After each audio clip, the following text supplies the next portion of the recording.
En vitrine de cette édition, ils sont mineurs et en conflit avec la loi. Ils ont besoin d'une seconde chance dans la vie.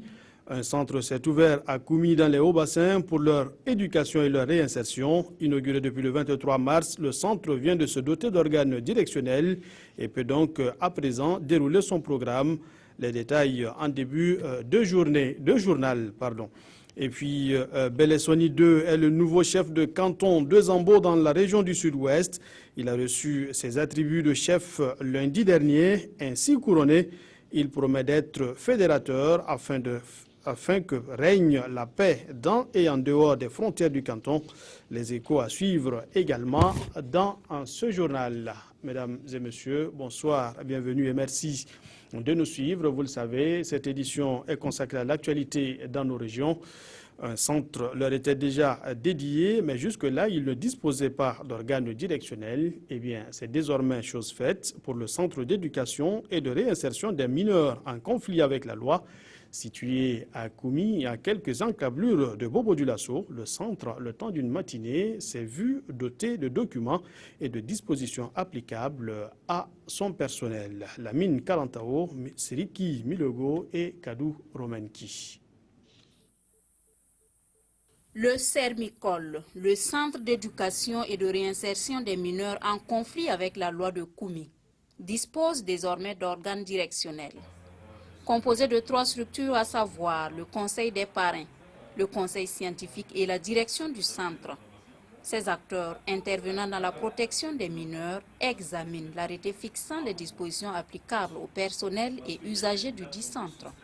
L'objectif de l'atelier de ce matin, c'est de valider le concept pédagogique. Et pour que ce centre puisse fonctionner de façon optimale, il fallait mettre ces organes en place, valider le concept pédagogique, également les modules de formation, non seulement du personnel et des mineurs que le centre est destiné à recevoir.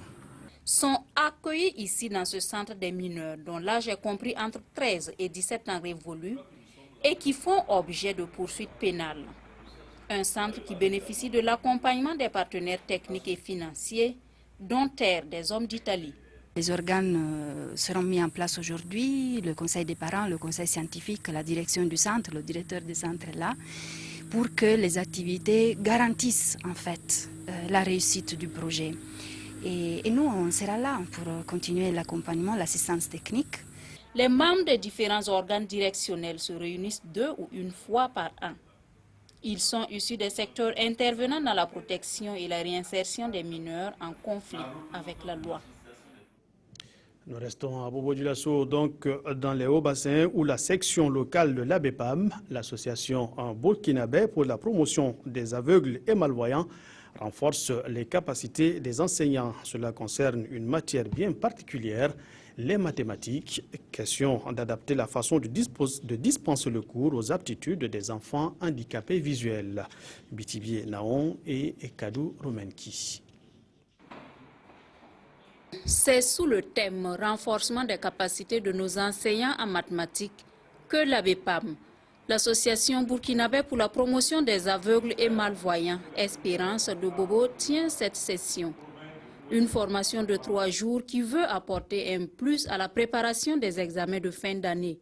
Le premier jour, nous allons tout d'abord faire une révision générale des signes mathématiques et aussi nous allons rappeler les quelques solutions à apporter aux enfants qui ont des difficultés particulières. Le deuxième jour, nous allons suivre des séances pratiques. Et cela va nous permettre de suivre les prestations des enseignants, découvrir, diagnostiquer en quelque sorte les difficultés et leur apporter des observations qui puissent améliorer leur enseignement dans le futur.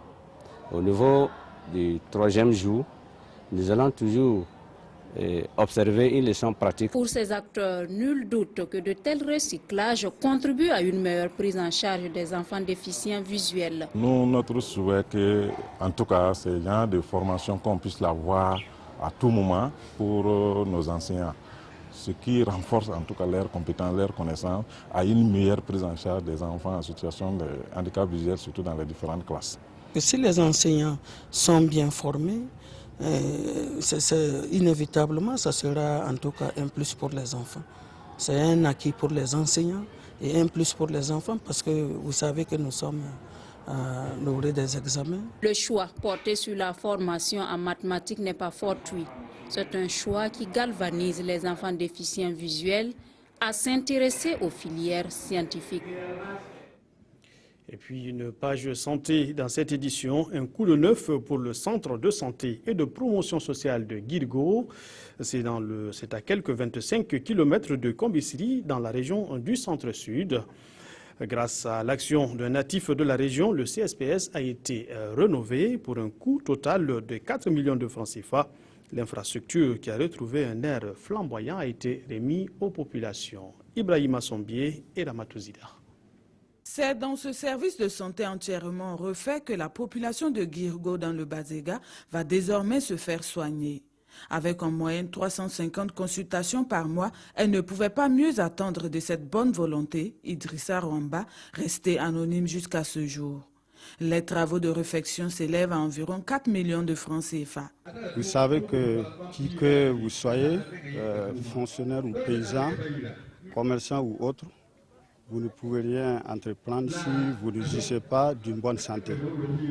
Malheureusement, le constat de nos jours est que les formations sanitaires dans nos villages sont vétustes et sous-équipées malgré les efforts de l'État.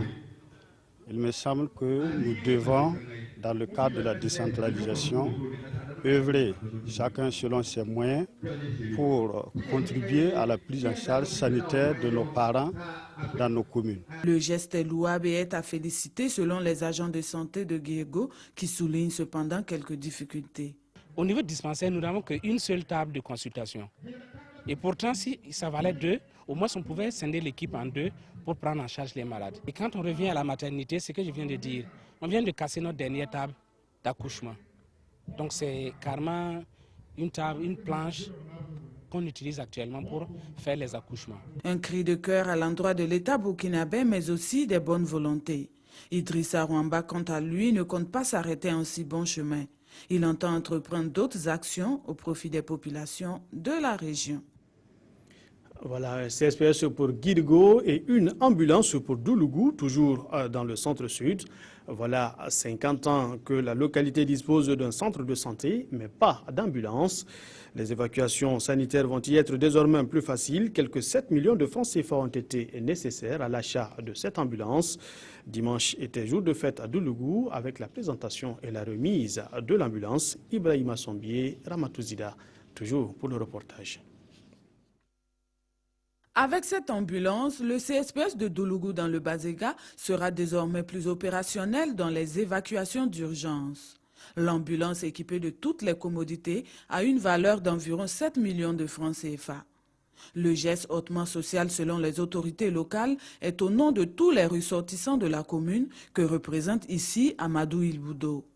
Les fils de Doulougou veulent ainsi contribuer à faire face aux défis du développement dans la localité.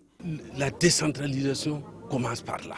Il faut que les fils, il faut que les natifs, il faut que tous ceux qui bénéficient des ressources naturelles donc de toutes nos localités puissent s'investir. C'est aussi un gage d'entretien et de pérennisation des acquis. Le CSPS de Doulougou existe depuis 1966 et cette ambulance est la première de son histoire. Commune de Doulougou, nous sommes à peu près 27 000 habitants. Dans la province du Bazéa, on est 4e. Depuis 1966, nous n'avons pas d'ambulance. Donc vous voyez, 50 ans après, l'État nous a tous oubliés. Donc avec ce geste, je pense que l'État va regarder tout ça pour que nous puissions essayer d'être au moins améliorés un peu quoi. La démarche est saluée par les autorités coutumières qui souhaitent qu'elle suscite davantage de bonne volonté. Elle encourage les ressortissants à multiplier les actions de ce genre afin d'améliorer l'accessibilité des services de santé dans la région et partant la qualité de la prise en charge sanitaire des populations.